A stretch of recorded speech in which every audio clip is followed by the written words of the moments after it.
Storytime. Moonlight spilled like silver dust, nestled among cuddly toys, a gentle creature prepared for slumber.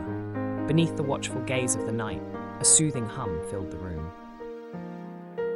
A sudden gust burst through the window. Shivers danced upon soft fur.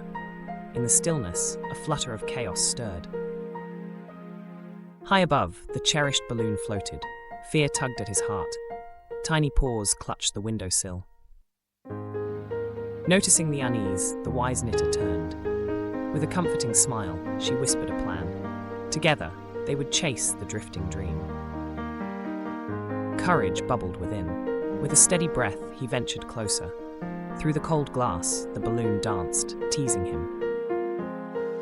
The wind howled, lifting dreams even higher. But within the warm room, a lifeline appeared. Yarn glimmered like gold against the darkness. With deft little paws, he fashioned a loop. Hope sparkled in his eyes. This night, he would be a daring hero. The yarn soared through the night. Tension held between earth and sky. With a triumphant tug, their dreams met once more.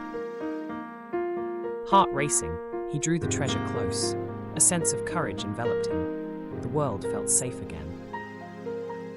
Grateful glances were shared. The adventure etched forever in soft memories. A tiny balloon, crafted with care, danced among the yarn. With a heart full of joy, he gazed at the bright moon. The night had transformed him. Fear gave way to bravery beneath the stellar glow. Outside, the moon nodded, a guardian of dreams. Adventures awaited. With each soft whisper, magic lingered in the twilight air. Thanks for watching. Don't forget to like, share and subscribe.